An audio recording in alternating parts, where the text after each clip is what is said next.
Praise the Lord. धन्यवाद की परमेश्वर खरोखर चांगला है. परमेश्वर भला है और उसकी भलाई सदा की है. परमेश्वर की भलाई कब की? सदा की है, हमेशा. परमेश्वर हम सब पर हमेशा, एक दिन नहीं, 2 दिन नहीं, हमेशा परमेश्वर हम पर क्या करता है?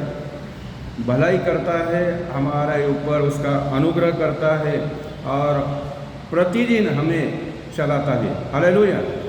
तो आइए आज के वचन के भाग के लिए, और परमेश्वर के कृपा से मैं विश्वास करता हूँ कि पिछले दिनों से हम एक परमेश्वर के राज्य के बारे में हम पढ़ रहे, सीख रहे, और उसमें से परमेश्वर का राज्य किस प्रकार का है,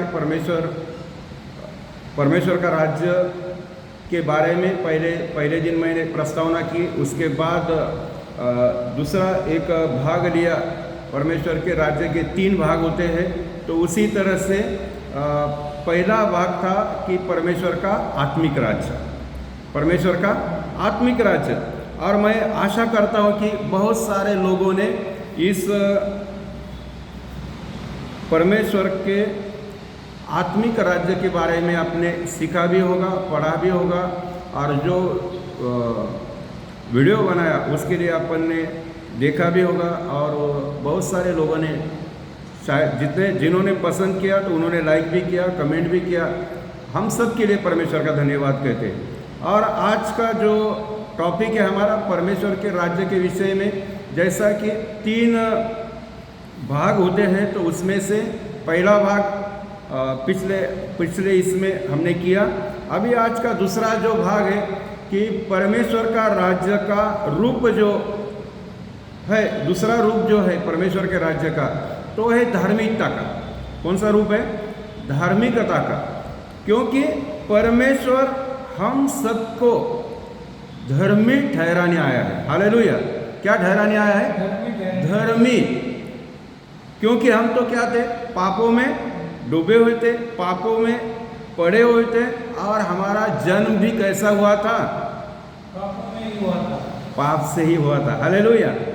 तो आइए, तो हम इस विषय को लेकर आज का ये जो भाग है उसके लिए हम तैयारी करेंगे, खुद को भी तैयार करेंगे, और परमेश्वर के कृपा से, परमेश्वर के आशीष के द्वारा हम इस वचन को सुनेंगे भी और परमेश्वर का अनुग्रह भी पाएंगे. हालेलुया. तो हमें इस धार्मिकता के राज्य के बारे में देखना है. और मैं आपसे रिक्वेस्ट करता हूँ, जिन्होंने अभी सब्सक्राइब किया है, लाइक किया है, तो उनका धन्यवाद, और जो करना चाहते हैं तो आप कर सकते हैं. तो आइए धार्मिकता का राज्य के इस विषय में हम अभी बात करेंगे. हालेलुया. धार्मिकता के विषय में बात करेंगे. तो मैं चाहूँगा कि आप इफिसियों की किताब, इफिसियों की पत्री, और इसका 5 अध्याय 8 से 10 वचनों तक हमें पढ़ना है.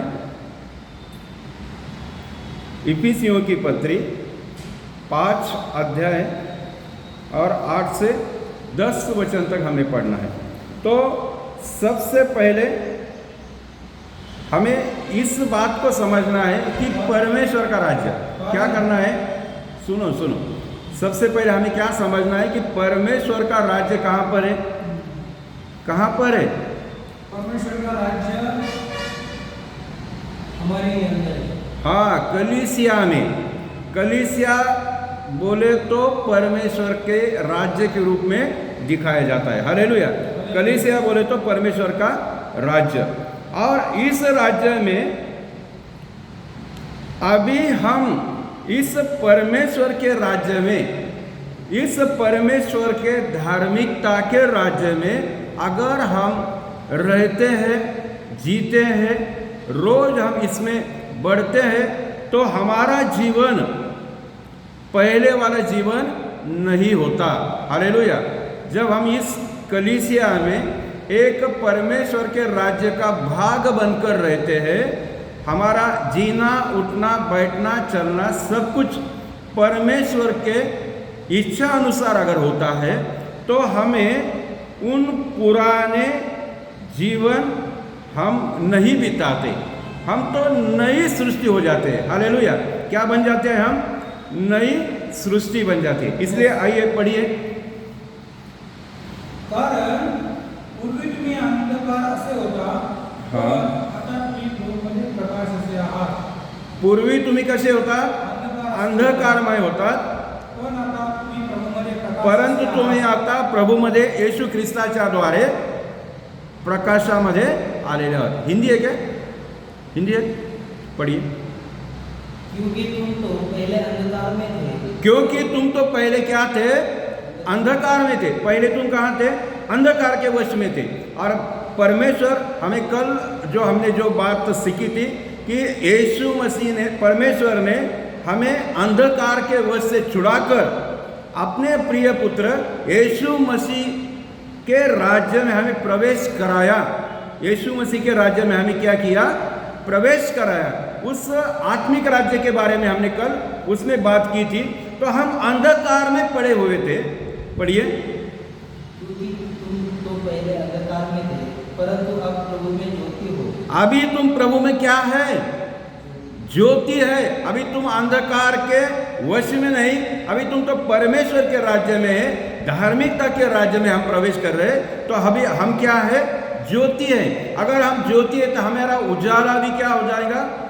फैलाया जाएगा, चमकेंगे हम। ज्योति बोले तो क्या है? चमकती है। हालेलुया। हम ज्योति है तो हम क्या करेंगे? संसार में रहते हुए संसार के नहीं बनेंगे, सरसन में तो रहेंगे, लेकिन हम अंधकार नहीं, तो हम चमकते रहेंगे। हालेलुया। एक सितारे जैसे हम क्या करेंगे? चमकते रहेंगे। एक सूरज जैसे हमारी रोशनी हर जगह पे क्या हो जाएंगी? फैले रहेंगी। हालेलुया। ज्योति है तो हम चमकते रहेंगे। आगे पढ़िए। ज्योति अंत ज्योति की संतान के समान। अभी हम ज्योति की संतान के समान है ना। अभी हम क्या है? ज्योति के संतान के समान। और इसलिए तो पहले यीशु मसीह ने कहा कि मैं जगत की ज्योति हूं, लेकिन एक दूसरे वचन में उसने फिर से कहा कि अब तुम ज्योति हो, है ना। तुम जगत की ज्योति हो। पहले खुद ज्योति था। अभी जब वो यहाँ से इसका काम खत्म कराकर जब जाने से पहले हम कलीसिया को उसने कह दिया कि अब तुम जगत की ज्योति हो। इसीलिए तो यहाँ पर लिखा गया कि तुम ज्योति की संतान हो। हालेलुया। इसीलिए क्या लिखा गया? कि तुम ज्योति की संतान हो। अभी ज्योति की संतान, तो ज्योति का फल सब प्रकार की क्या? ज्योति का फल क्या है हमारे जीवन में? धार्मिकता का फल, जो ऐसा पवित्र आत्मा का फल क्या है? सत्यता, नीतिमान्यता, प्रीति, प्रेम, शांति, हिंदी सौम्यता, सब प्रकार की भलाई, सब प्रकार की भलाई, धार्मिकता और सत्य है। ज्योति का फल, अगर यीशु मसीह हमारा चरवा है, हम उसके भेड़े हैं, तो यीशु मसीह जैसा हमारा स्वभाव, यीशु मसीह जैसा हमारा व्यवहार, यीशु मसीह जैसा हमारा चाल चलन होगा, तो हमें भी क्या हो जाएगा? वो फल हमारे जीवन में दिखने लगेगा। सब प्रकार की भलाई क्या हो जाएंगी हमारे जीवन से? सब प्रकार की भलाई, सब प्रकार की धार्मिकता और हमारे जीवन से सत्यता, यानी सत्य हमारे जीवन से प्रकट होता रहेगा। हालेलुया। हालेलुया। अब ये हाँ आगे पढ़ो। क्योंकि ज्योति का फल सब प्रकार की भलाई और धार्मिकता और सत्य है। हाँ, ज्योति का फल क्या है? सब प्रकार की भलाई, धार्मिकता और सत्य है। आगे और यह परखो कि अभी हमें क्या करना है? पौलुस यहाँ पर हमें लिखते हैं इफिसियों के पत्री में कि अब ये परखो। अब ये क्या करो? तुम परखो, जांचो, क्या तुम्हारे अंदर में और परमेश्वर के द्वारा भलाई उत्पन्न हुई है। क्या तुम्हारे जीवन से धार्मिकता दिखती है? क्या तुम्हारा जीवन सत्य प्रकट करता है? ये क्या करो? परखो। परखने के लिए कहा गया ना, तो हमें क्या करना है? परखना है, खुद को जांचना है, खुद को परखना है। हालेलुया। तो हमें क्या करना है? परखना है कि परमेश्वर को क्या भाता है। क्या परखना है? खुद को तो परखना भी है, लेकिन परमेश्वर को क्या पसंद आता है, क्या भाता है, ये परखना जरूरी है। हालेलुया। आगे पढ़ो। कि प्रभु को क्या भाता है, हाँ, और अंधकार के निष्फल कामों से सहभागी न हो, वरन उन पर उलाहना दो। हाँ, अभी हमें परमेश्वर के द्वारा चुनने के द्वारा हमें अलग कर दिया गया। क्या कर दिया? अलग किया गया। और अगर अलग किया गया है तो हमारे जीवन से हमें खुद को परखना है। क्या हमारे जीवन से धार्मिकता प्रकट होती है? क्या मेरे चाल चलन से भलाई उत्पन्न होती है? क्या मेरे बोलने में सत्यता है? क्या ये सब खुद को क्या करना है? जांचना है, परखना है। और परख कर हमें फिर से उस गलत कामों में, गलत व्यवहारों में, गलत बातों में, गलत लोगों में जो अपने जीवन में क्या करते हैं, दुख और दूसरों को तकलीफ देने वाले ऐसे लोग हैं, ऐसे लोगों के बीच में हमें कोई संपर्क, कोई उनसे व्यवहार नहीं करना है। हालेलुया। तो हमें ये परखना है कि मैं सत्यता की ओर से सत्यता में चल रहा हूँ, मेरे जीवन से धार्मिकता प्रकट भी हो रही है, और मेरे सब काम कैसे हो रहे हैं? भलाई के हो रहे, लोगों के लिए भलाई को मैं कर रहा हूँ, करने का यत्न कर रहा हूँ। हालेलुया। और एक वचन को पढ़ेंगे हम, रोमियो की पत्री और उसका 14 अध्याय 17 और 18 पद। रोमियो की पत्री 14 अध्याय 17 और 18 पद।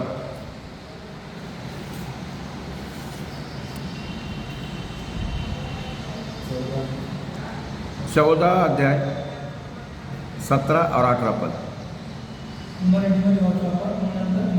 कारण खाणे व पिणे या देवाचे राज्य नाही। हा, मराठीमध्ये लिहिण्यात आलं, खाणे आणि पिण्यामध्ये देवाचं राज्य नाही आहे. बरेच लोक काय करतात? खाण्यासाठी चिंता करतात, काय खावं, काय प्यावं, या गोष्टीची काय करतात? तगमग करत बसतात. परंतु येशू मसीहने ते एक सुंदर उत्तर दिलेलं आहे. काय म्हटलेलं आहे का? तुम्ही खाण्यापिण्याविषयी चिंता करू नका, त्या आकाशातील पाखरांकडे पहा, है ना? कारण खाणे व पिणे या देवाचे राज्य नाही, तर या देवाचे राज्य नाही, तर नीतिमत्व, शांती आणि पवित्र आत्म्याच्या द्वारे निर्माण होणारी, पवित्र आत्म्याच्या द्वारे मिळणारा आनंद यामध्ये आहे. पवित्र आत्म्याच्या द्वारे मिळणारा आनंद, हा, मिळणारा आनंद, यामध्ये काय? देवाचं राज्य. तुम्ही दुःखामध्ये असायचं, याच्यामध्ये देवाचं राज्य आहे का? है ना? तुम्ही दुःखी आहे आणि परमेश्वर मस्त खुर्चीवर बसून आहे, त्याच्यामध्ये ते नहीं होता, है ना? हाँ, हिंदी में पढ़िए। क्योंकि परमेश्वर का राज्य खाना पीना नहीं, क्योंकि परमेश्वर का राज्य खाना पीना नहीं है, और परमेश्वर का राज्य तो धार्मिकता और मिलाप और आनंद है। देखो, परमेश्वर का राज्य कहाँ में है? धार्मिकता में। इसलिए तो ये अभी दूसरा जो पार्ट हमारा चल रहा है, परमेश्वर का राज्य कौन सा है? धार्मिकता में। धार्मिकता का राज्य है परमेश्वर का। परमेश्वर का राज्य कौन सा है? धार्मिकता का राज्य है। और इसलिए हमें क्या खाना, क्या पहनना, क्या करना, क्या कैसा रहना, क्या करना है, इस बातों में हमें कुछ चिंताग्रस्त होने की कोई भी जरूरत नहीं है। क्योंकि हम खाने पीने के बारे में, रहने के बारे में, कपड़े पहनने के बारे में अगर सोचते रहेंगे तो हम तो संसार की तरह से सोच हो जाएंगे हमारी, तो हम तो क्या हो जाएंगे? संसार से हो जाएंगे। और जो संसार का होता है, परमेश्वर उससे क्या करता है? बैर करता है। लेकिन जो परमेश्वर के साथ होता है, जो परमेश्वर से प्रेम रखता है, जो परमेश्वर के शिक्षा अनुसार अपने जीवन जीता है, जो परमेश्वर के वचन के अनुसार अपने खुद को परमेश्वर के सम्मुख रखता है और उस जगत से बैर करता है। हालेलुया। तो इसीलिए हमें यहाँ पर लिखा गया, पौलुस हमें इस पत्री में, रोमियो के पत्र में हमें सिखाते हैं कि परमेश्वर का राज्य ना तो खाने पीने में है, ना तो क्या पहनूं कैसा रहूं उस बारे में नहीं है। तो परमेश्वर का राज्य तो उसी में है कि परमेश्वर वचन के द्वारा हमें सिखाता है कि परमेश्वर का राज्य धार्मिकता में है। हालेलुया। परमेश्वर का राज्य कहाँ है? धार्मिकता में है, जिससे हमें आनंद मिलता है और हमारा धार्मिकता देखकर परमेश्वर भी आनंदी हो जाता है। हालेलुया। जब हम परमेश्वर के राज्य के खोजी बनते हैं, परमेश्वर के राज्य में हमें धार्मिकता का, भलाई का, अच्छाई का और परमेश्वर को जैसा भाता हुआ हम अब काम करते हैं, तो परमेश्वर हम पर क्या करता है? प्रसन्न होता है। हालेलुया। परमेश्वर हम पर प्रसन्न होकर दान वरदानों से भर देता है। हालेलुया। कैसे भर देता है? दान वरदानों से। इसीलिए मेरे प्रियो, परमेश्वर का राज्य क्या है? खाना पीना नहीं और क्या पहनना और क्या करना, इसी में भी नहीं। कैसे सोना, क्या पीना, उसमें भी नहीं है। तो परमेश्वर का राज्य तो है तो धर्म, मिलाप और आनंद। हालेलुया। परमेश्वर का राज्य है, धार्मिकता का राज्य है, मेल मिलाप का राज्य है, और जिसमें हमें भी और परमेश्वर को भी आनंद मिले, वो परमेश्वर का राज्य है, धार्मिकता का राज्य है। हालेलुया। तो जो पवित्र आत्मा में होता है उसी में ये राज्य दिखता है, जिसको परमेश्वर का आत्मा चलाता है, जो परमेश्वर के अधीनता में रहता है, जो परमेश्वर को खुद को दिन प्रतिदिन परमेश्वर के सम्मुख रखता है। हालेलुया। परमेश्वर उसने क्या करता है? अपना पवित्र आत्मा ऐसा उंडेलता है और उस पवित्र आत्मा उसके द्वारा सब भलाई, आनंद, शांति और परमेश्वर हमारे से ये सब कुछ कार्य क्या करता है? कर देता है। हालेलुया। इसलिए मेरे प्रियो, नया नियम जो है ना, हमें धार्मिकता की बात सिखाता है। नए नियम में क्या करता है? परमेश्वर हमें यीशु मसीह के द्वारा और अपने जो जिन्होंने परमेश्वर को अपना सब कुछ वेदी पर अर्पण करते हुए दे दिया, परमेश्वर ने उनके ऊपर ये वचनों का गहराई, वचनों का भेद उनके ऊपर क्या किया? प्रकट किया। हालेलुया। वचन, इतना वचन जो हमें गहराई में इतना डुबोता है, इतना अंदर जाता है कि इसका एक को क्या करता है? खुलकर हमारे सामने आता है। राज्य केवल शुरू में हमने तो परमेश्वर के राज्य के बारे में हमने बात शुरू की, लेकिन आगे चलकर उसमें 3 भाग हो गए। फिर पहला था आत्मिक राज्य, दूसरा था धार्मिकता का राज्य, और तीसरा कौन सा राज्य है? परमेश्वर का तीसरा राज्य कौन सा है? जो कलीसिया के रूप में ही दिखता है। कौन सा राज्य है? अनंत काल का राज्य। हाँ, अनंत जीवन का राज्य। तो प्यारो, आज मैं ये इस बात को बता रहा हूं कि परमेश्वर का धार्मिकता का राज्य, धार्मिक राज्य, हमें परमेश्वर धर्मी ठहराने, धर्मी बनाने आया है। और इस नए नियम की कलीसिया में ये हमेशा इन बातों को प्रकट किया जाता है कि हर बातों में परमेश्वर के द्वारा हमें धार्मिकता का वचन ही पढ़ाया जाता है, सिखाया जाता है। अब मसीह लोग धार्मिकता में चलते चलते और चलने की आदत डालना चाहिए। हालेलुया। धार्मिकता में कैसा है? चलते रहना चाहिए, और चलते चलते इस राह पर चलने की हमें क्या करना चाहिए? आदत डालना चाहिए। बहुत सारे लोगों के जीवन में आदत नहीं है। हाँ, सुबह उठने की आदत है, बाहर घूमने की आदत है, चलने की आदत बोले तो बाहर सुबह का क्या बोलते इसको? मॉर्निंग वॉक करने की आदत है। लेकिन जब हम धार्मिकता में बढ़ते हैं, धार्मिकता में चलते हैं, तो हमें परमेश्वर वो आत्मा देकर हमें चलाता है कि हम सुबह तो उठते हैं और सुबह उठकर प्रार्थना कर कर परमेश्वर से बात कराकर जब हम बाहर घूमने चलते हैं तो हमारा घूमना बाहर घूमना ये साधारण नहीं होता। हम तो आत्मा में पवित्र आत्मा के द्वारा परमेश्वर के साथ प्रार्थना में लवलीन होकर हम रास्ते से चलते हुए प्रेयर वॉक युद्ध लड़ते चलते। हालेलुया। क्या करते? युद्ध लड़ते हुए इस परमेश्वर इस गली के लोगों को बचा, परमेश्वर उस शहर के लिए हम प्रार्थना करते, परमेश्वर हम उस लोगों के लिए प्रार्थना करते, परमेश्वर हमारे कलीसिया में रहने वाले लोगों के लिए हम प्रार्थना करते, परमेश्वर ये तेरा परिवार है, तूने सबको इकट्ठा किया है और ये तेरे ही लोग हैं, हम इनके लिए क्या करते हैं? प्रार्थना करते हैं। Praise the Lord. तो ये कौन सा है? परमेश्वर हमारे मन में हमारे जीवन में धार्मिकता उत्पन्न करता है ना? क्या करता है? धार्मिकता उत्पन्न करता है। तो आइए और एक वचन को पढ़ेंगे, यूहन्ना की पहली पत्री, यूहन्ना की पहली पत्री और 3 अध्याय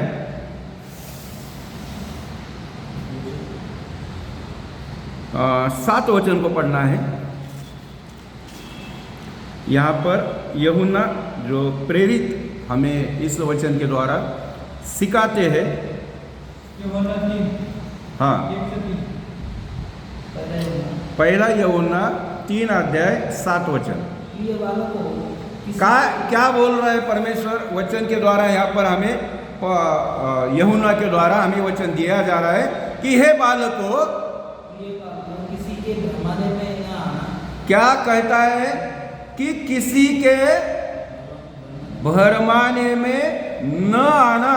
अभी हम कभी कभी करते हैं, संसार में रहते, संसार है ना, हम संसार में रहते, लेकिन संसार में रहकर भी हम संसार के नहीं है, संसार में रहकर भी हम संसार के नहीं है। हमारा तो पिछले एपिसोड में पहले पिछले भाग में मैंने बताया कि अभी हम संसार के नहीं, तो हम तो कहाँ के हैं? स्वर्ग के, क्योंकि हमारा आत्मिक राज्य कहाँ है? स्वर्ग।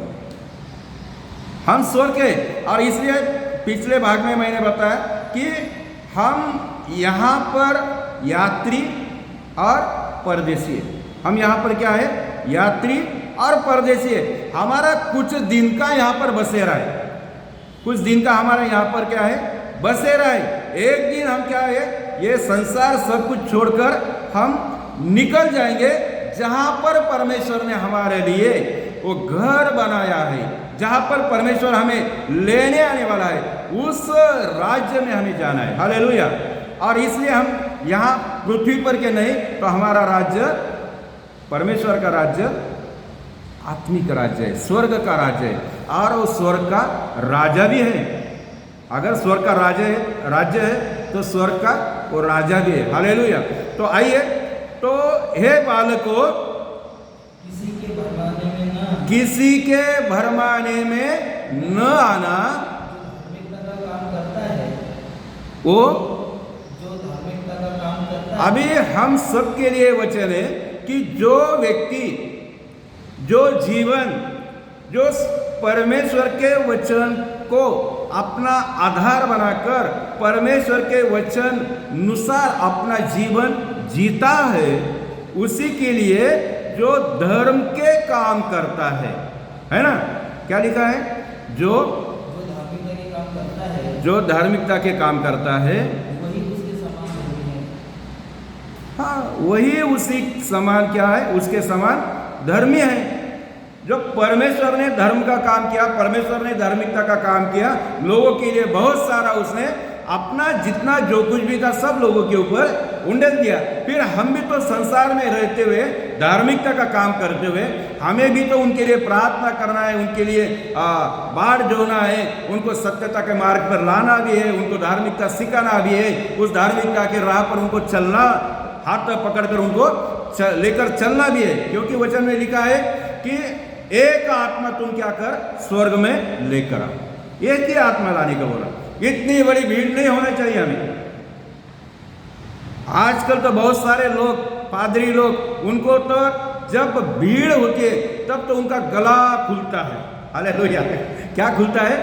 गला खुलता है, आवाज खुलता है, और फिर वो बड़े बड़े स्टाइल से क्या करने लगते हैं, आप प्रवचन देने लगते हैं। फिर उनकी शुरू होती है, लेकिन वो भी तो आधा घंटे का ही होती है। जब तक कलीसिया, जब तक भरी बड़ी भीड़ उनको नजर नहीं आती, तब तक उनका आवाज निकलता ही नहीं। लेकिन परमेश्वर हमें धार्मिकता के राज्य के लिए उपयोग कर रहा है, तो हमें भीड़ नहीं, तो हमें तो उस वचन पर चलने वाले लोग चाहिए। हालेलुया। कौन चाहिए? उस वचन पर जैसे सुनाया गया, जैसी शिक्षा दी गई, उस वचन पर चलने वाले लोग हमें चाहिए, भीड़ नहीं। और एक आगे वचन को पढ़ेंगे 8 और 9 में, वही अध्याय 8 और 9। जो कोई पाप करता है, अभी भरमाता है ना, हम अच्छे राह पर चल रहे, अच्छा जीवन जी रहे, अच्छे परिवार में हम काम धंधे कराकर हम परमेश्वर का गुणगान गा रहे, दाल और रोटी खाओ, प्रभु के गुण गाओ, जो भी मिला उसमें हम संतुष्ट है, आनंदी है, और हम सब कुछ भलाई भी काम करते हैं, धार्मिकता भी काम कर रहे हैं। और उसमें अगर ये ऐसा अच्छा काम करते हुए हम परमेश्वर के साथ वो आगे बढ़ रहे, धार्मिकता के राज्य में हम बढ़ रहे, तो उसमें भरवाने वाले भी आएंगे ना, तुम्हारे विरोध करने वाले भी आएंगे, तुम्हारे सताने वाले भी आएंगे, तुम्हें चिढ़ाने वाले भी आएंगे, तुम्हारे गलत राह पर लेके जाने वाले भी आएंगे, क्योंकि तो उसको तो भरवाने वाले कहा गया है। और जो भरवाने वाले के वश में चला आता है, फिर यहाँ पर लिखा गया है कि जो कोई पाप करता है वो शैतान की ओर से है। कहां से हो? शैतान की ओर से। शैतान की ओर से, क्योंकि शैतान तो तुम्हारे भरवाने के लिए आएगा, भरमाने के लिए है, बहकाने के लिए है है ना।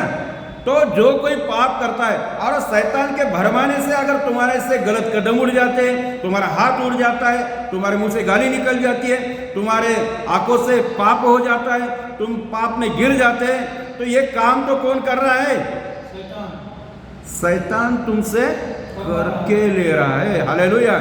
जो पाप करता है वो शैतान की ओर से है, लेकिन जो पाप करता है वो शैतान की ओर से, लेकिन उसका उल्टा अगर करेंगे तो हमें पता चलेगा, जो कोई,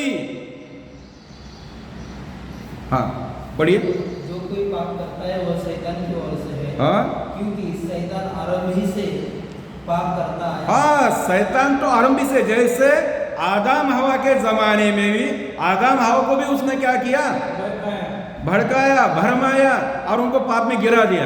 आज क्या तुम बता सकते? तो तुमको भरमाया नहीं जाएगा। इसलिए तो इस वचन को हमें दिया गया कि सावध रहना है, सावध रहना है कि हमें भी भरमाने वाले आएंगे, और परमेश्वर से हमें क्या करेंगे?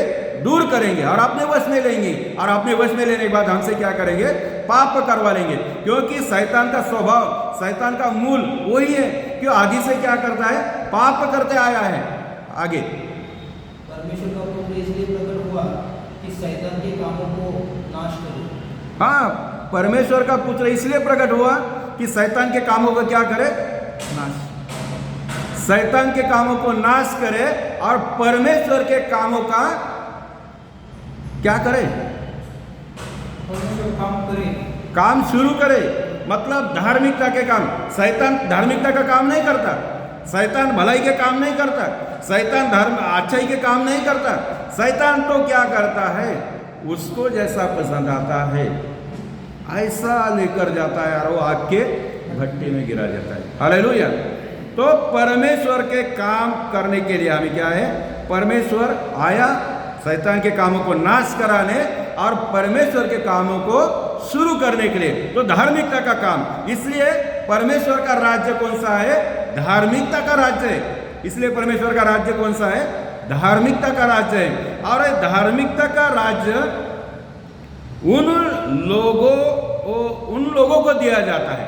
धार्मिकता का राज्य उन लोगों में दिखता है, उन लोगों को दी जाती है कि जो उनमें प्रवेश करना चाहते हैं, जो उनमें प्रवेश करते हैं, प्रवेश करना चाहते हैं। जिसकी इच्छा ही नहीं है, जिसका मन ही नहीं है, और उसके ऊपर बिला हो जाए, उसके ऊपर ठोपा धर जाएगा। मन नहीं तो क्या करेंगे, है ना। आगे तो एक व्यक्ति का उदाहरण मैं आपको बताने जा रहा हूं। एक व्यक्ति की जैसा कि वो कुछ साल पहले क्या हुआ था, अब सबको पता है। कुछ साल पहले कि अपने इंडिया में, भारत में और सारे जगत में वो कोरोना, है ना, कोरोना की क्या आ गई थी, पीड़ा आई थी। और पीड़ा में क्या हुआ था, हर जगहों पे हर व्यक्ति का जीवन घर में सीमित होकर रह गया। काम धंधे बंद, व्यवहार बंद, सब कुछ बंद हो गया था। और उसके बाद वो कोरोना का काल खत्म हो गया। कोरोना काल खत्म होते ही फिर कंपनी और सब कुछ कारखाने और सब कुछ फैक्ट्रियाँ सब कुछ चालू हो गए। और चालू होने के बाद भी क्या हुआ, काम तो शुरू हो गए, लेकिन शुरू में 1 महीना काम करो, 15 दिन घर रहो, 15 दिन काम करो, 2 महीना घर में रहो। मतलब काम का ऐसा एक इनबैलेंस हुआ था, उनका बैलेंस नहीं हो पा रहा था। और वो नीचे ऊपर होने के कारण और मार्केट में मंदी, क्या शब्द है उसका, मंदी ना, बरोबर है का, मार्केट में मंदी आने का कारण, तो वो दौर में एक व्यक्ति एक कलीसिया का सदस्य था, एक कलीसिया का वो सदस्य था और उस पर मंदी का कोई भी प्रभाव नहीं था। अभी सदस्य था, संसार में जग में क्या हुआ था, मंदी चल रही थी, लेकिन उस आदमी के ऊपर मंदी का कोई भी प्रभाव नहीं था। क्यों प्रभाव नहीं था? कि वो धनवान था, उसके पास पैसे थे, उसके पास सब कुछ था, इसलिए उसके ऊपर कोई असर नहीं हुआ, कोई प्रभाव उसके ऊपर नहीं था। लेकिन दूसरे जो लोग हैं कलीसिया के अंदर, उनमें तो निर्धनता में आ गए, उनके पास पैसा नहीं, खाने पीने की भी वो मतलब क्या होगा, परेशानी होने लगी और निर्धनता में कष्ट उठाने लगे। और ऐसे इसमें जो दूसरा व्यक्ति था जिसके बारे में मैं बताने जा रहा हूँ, वो समृद्ध था और आराम अपने अपने घर में परिवार में शांति से भी रहता था और संडे को चर्च में भी आता था। लेकिन एक संडे ऐसा हुआ, एक संडे को क्या हुआ, एक रविवार को ऐसा हुआ कि जैसे उसके सामने वो क्या आती है, प्रभु का दान देने की ऑफरिंग बैग आती है। कौन सी बैग आती है? ऑफरिंग बैग आती है। तो ऑफरिंग बैग में वो अपना जेब में हाथ डालता है और हाथ डालकर उसमें से जो व्यक्ति धनवान है उसको मंदी का, उसके ऊपर कोरोना का, उसके परिवार पर, उसके घर पर कोई भी असर नहीं गिरा, उनमें कोई भी प्रॉब्लम नहीं हुआ। वो तो सुख समृद्धि में, शांति में अपना जीवन बिता रहा था। और उस व्यक्ति जब कलीसिया में आया संडे के दिन, तो ऑफरिंग की बैग उसके सामने आई, तो उसने अपने जेब में हाथ डालकर उसमें 1 रुपए का सिक्का डाला। कितना डाला? 1 रुपए का सिक्का डाला, केवल एक ही सिक्का डाला। हालांकि उसके पास जेब भी भरी थी, पॉकेट भी भरा था, घर में भी कुछ किसी भी बात की कमी नहीं थी, फिर भी उसने, अनजाने नहीं बोलती उसको, जानबूझकर क्या करा? जानबूझकर 1 ही रुपया डाला ऑफरिंग। और उसी दिन प्रभु के दास ने, पादरी ने, कलीसिया के पादरी ने एक अनाउंसमेंट किया था कि आज के संडे में जो भी ऑफरिंग होंगी, अपने विश्वास के द्वारा अपने पूरे मन से परमेश्वर के लिए इस ऑफरिंग में अपना क्या करो, उत्तम से उत्तम अपना अर्पण डालो। और जो निर्धन थे, कष्टमय जीवन जी रहे थे, उनके खाने पीने भी बहुत तकलीफ से चाह रहा था, गुजारा नहीं हो रहा था, उन लोगों ने भी अपना भर भर के डाले। और पास्टर जी ने ये ऑफरिंग की अनाउंसमेंट इसलिए की थी कि जो कलीसिया में निर्धनता के दले दबकर अपने परिवार को एक टाइम की रोटी भी क्या है ढंग से नहीं खिला पा रहे, उनके लिए ये 2 परिवार के लिए ये भेंट उनको बांटकर उनको दिया जाए। इसलिए प्रभु के दास ने अनाउंसमेंट किया था कि जो कोई डालना चाहता भर मतलब अपने पूरे मन से पूरे विश्वास के द्वारा परमेश्वर के राज्य में अपना अर्पण डाल दो। लेकिन ये तो सब कुछ उसके होने के बाद भी क्या करता है कि एक ही सिक्का उसमें डाला और उसमें बता दिया कि मैं तो परमेश्वर के राज्य में, मैं तो धार्मिकता के राज्य में चल रहा है, मैं तो रोज प्रार्थना में बढ़ रहा हूँ, मैं परमेश्वर का वचन भी सुन रहा हूँ, मैं परमेश्वर के साथ प्रार्थना भी दिन हो रहा है, साथ सब इसमें साथ में, हर काम में साथ में। लेकिन आत्मिक परमेश्वर के राज्य धार्मिक राज्यता में रहने के बावजूद भी उसमें धार्मिकता का राज्य नहीं था, उसमें धार्मिकता का राज्य नहीं था। धार्मिकता बताने की कोशिश करता था, मैं कितना धर्मी हूँ, मैं कितना अच्छा हूँ, मैं कितना भलाई के काम करता हूँ, मेरा उठना बैठना, मेरा गाना बजाना, प्रार्थना करना, सब कुछ करना, ये तो लोगों का सिर्फ दिखावट था। लेकिन उसके अंदर परमेश्वर का जो धार्मिकता का राज्य है उसमें वो नहीं था, क्योंकि बहुत सारे लोग दिखावटी एक क्या बोलते उसको मुखौटा, हाँ नकाब पहन लेते हैं ना, क्या पहन लेते, एक नकली नकाब, नकली चेहरा, और असली चेहरा जब सामने आता है। हालेलुया। क्या परंतु उसने जानबूझकर ये एक सिक्का लिया, तो उसमें क्या था, सारांश मेरा बोलने का मतलब जो परमेश्वर अपने एकलौते पुत्र के द्वारा जो पाप शैतान के राज्य का नाश कराने यीशु मसीह आया और उसने अपने जीवन अपना संसार में रहते हुए वो संसार का नहीं हुआ, और संसार में रहते हुए उसने धार्मिकता का राज्य क्या किया, निर्माण किया, और उस राज्य के हम क्या है, भागीदार। हालेलुया। उस राज्य के क्या है, हम भागी है। तो बोलने का मेरा मतलब है कि हमारे मन में, हमारे हर काम में, हमारा अंदर का जो मन है ना, वो मन परमेश्वर जानता है। जानता कि नहीं जानता? परमेश्वर हर व्यक्ति का मन तो जानता है, इसलिए हमारे मन में परमेश्वर राज्य करता है। तुमने परमेश्वर को अपना दिल गीत, तो संसार में जो लोग होते, जो अन्य जाति नहीं बोलते हम उसको, तो जो संसारिक लोग होते, तरुण हो, जवान हो, जवानी में क्या करते हो, हल्ला गुड़ करते, अपने किसी से अफेयर करते, प्रेम हो जाता है, और प्रेम में क्या करता है, वो अपना बोलते हैं कि मैंने उसको दिल दे दिया, बोलते हैं ना, मैंने उसको दिल दे दिया। लेकिन आज हम कलीसिया का भाग है, हम कलीसिया है, परमेश्वर के राज्य में हमें दिखाई देता है, तो हमने तो दिल किसको दिया, हमने तो मन किसको दिया, जिस जीवित है परमेश्वर को। हालेलुया।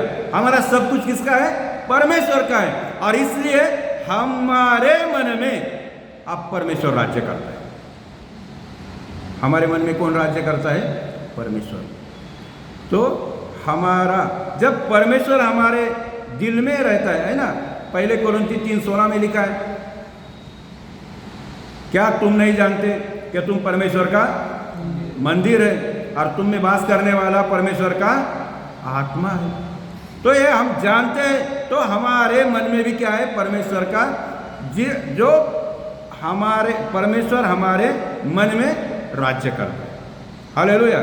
तो नागरिकता का अर्थ यही है कि परमेश्वर की प्रभुता है ना, वो राजा है, तो उसकी राजा बोलकर उसकी प्रभुता हम पर क्या है, हमेशा रहेगी।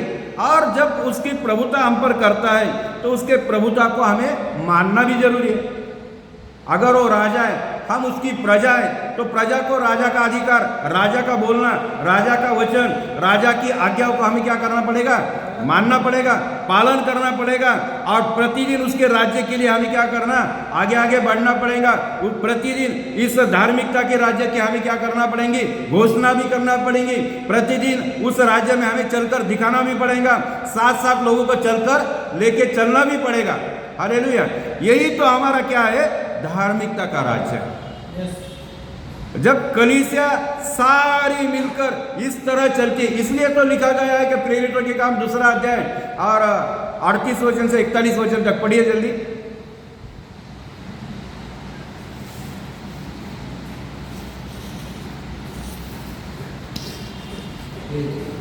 प्रेरित 2 अध्याय 38 से लेकर 41 वचन तक। पेतरस ने उनसे कहा, हाँ, मन फिराओ क्या किया? कहा मन फिराओ और तुम में से हर एक अपने अपने पापों की क्षमा के लिए यीशु मसीह के नाम से बपतिस्मा ले लो। हाँ, तो तुम पवित्र आत्मा का दान पाओगे, पवित्र आत्मा का दान पाओगे, क्योंकि यह प्रतिज्ञा तुम और तुम्हारे संतानों और उन सब दूर दूर के लोगों के लिए भी है जिनको प्रभु हमारा परमेश्वर अपने पास बुलाए। हाँ, उसने बहुत और बातों से भी गवाही देकर समझाया कि अपने आप को इस टेढ़ी जाति से बचाओ। हाँ, अब ये संसार से हमें क्या करना है? बचना है। हाँ, अंत उन्होंने उसका वचन ग्रहण किया। उन्होंने अभी पर सब लोगों ने क्या किया? उसका वो वचन ग्रहण किया और बपतिस्मा लिया। और हाँ। उसी दिन 3000 मनुष्यों 43 कहाँ से पढ़े तुमने? हाँ, 43 वाचा। हाँ, 42 43। और वे प्रेरित की शिक्षा पाने और अभी जो कलीसिया, फिर वो कलीसिया जो बन गई पहली शताब्दी की कलीसिया, पहला जो यीशु मसीह ने हमें नमूना दिया, उस नमूने के अनुसार ये और वे प्रेरितों की शिक्षा में और प्रेरितों की शिक्षा पाने में और संगति रखने में और रोटी तोड़ने में और प्रतिदिन रोटी तोड़ने में प्रार्थना में लौलीन रहे। और प्रार्थना में लवलीन रहे। आज हमें भी क्या करना है? प्रतिदिन प्रार्थना, प्रतिदिन यीशु मसीह का वचन, प्रतिदिन शिक्षा और प्रतिदिन संगति हमें क्या करना है? जरूरी है। हम शिक्षा पाने की कोशिश ही नहीं करते, शिक्षा पाते क्या? हम यहाँ पर जो इकट्ठा है हम तो पाते हैं, लेकिन जो अभी हम किसी को क्या बोलेंगे? कोई लोग ऐसे जीवन है कि वो संडे विश्वासी। कौन है वो? संडे विश्वासी, क्यों संडे विश्वासी? क्योंकि संडे ही आते हैं। हाँ वो क्या है? सिर्फ संडे ही आते, लेकिन तुम अच्छे हो क्योंकि तुम क्या है? प्रतिदिन 1 घंटा 2 घंटा जैसा तुम्हारे को समय मिलता है उसी समय पर आकर तुम क्या करते हैं? परमेश्वर के वचन को शिक्षा पाते हैं। हालेलुया। इसीलिए तुम्हारा प्रतिदिन का जीवन, फिर तुम प्रार्थना भी करते हैं, अपने एक दूसरे का बोझ भी क्या करते हैं? उठाते हैं और प्रार्थना में लवलीन भी रहते हैं। इसलिए जैसा यह नमूना है उस नमूना के अनुसार हमें चलना है। Praise the Lord. तो इसलिए हमें क्या है? अभी यही परमेश्वर के धार्मिकता का राज्य है। हालेलुया। तो इस बारे में हमने आज का जो भाग था, आज का टॉपिक था कि धार्मिकता का राज्य, परमेश्वर का राज्य। दूसरा भाग जो था कि परमेश्वर का धार्मिकता का राज्य। निष्फळ कर्माचे सहभागी होऊ नका। निष्फळ कर्म कोणते? तो हमें क्या करना है? धार्मिकता के राज्य में हमें बने रहना है। धार्मिकता के राज्य में हमें बने रहना है। पहले दिन मैंने आपको सिखाया, पहला जो पाठ था उसमें सिखाया कि परमेश्वर का राज्य किसे कहते हैं, परमेश्वर राज्य का कैसा होता है और फिर परमेश्वर कैसा राज्य करता है, इस बारे में बताया।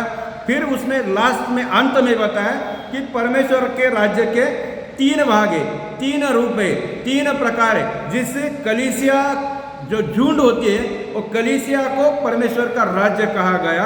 और फिर कलीसिया में परमेश्वर के राज्य के 3 रूप जो बताए, 3 जो भाग बताए, उसमें से पहला भाग था कि आत्मिक राज्य, परमेश्वर का आत्मिक राज्य। अभी परमेश्वर का आत्मिक राज्य के बारे में भी मैंने बहुत सारे बातों को बताया।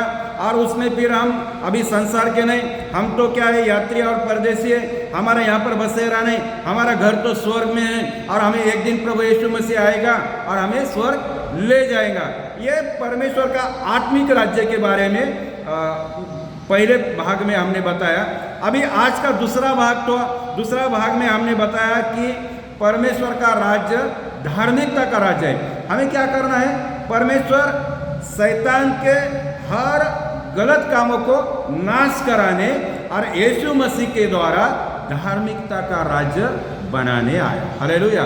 तो यीशु मसीह के द्वारा हमें जो जो वचन हमने आज पढ़े, हर वचन में हमें सिखाया गया, बताया गया कि परमेश्वर का धार्मिकता का राज्य का भाग हमें बनना है, उसमें बने रहना है। और जब तक हम वो राज्य हमें बन न जाए, वो राज्य हमें दिख न जाए, तब तक हमें क्या करना है? रोज प्रतिदिन एक दूसरे के लिए धार्मिकता में बढ़ाने की, उभारने की, उनको मन को तैयार करने की हमें क्या करना है? कोशिश करना है। आइए आंखों को बंद करते हुए हम प्रार्थना करेंगे। हमारे बीच में भाई सूर्य से हमें प्रार्थना चलाएंगे। धन्यवाद यीशु, हालेलुया, धन्यवाद, प्रेज द लॉर्ड। लाइक करें, कमेंट करें और शेयर करें। धन्यवाद यीशु, थैंक यू जीसस।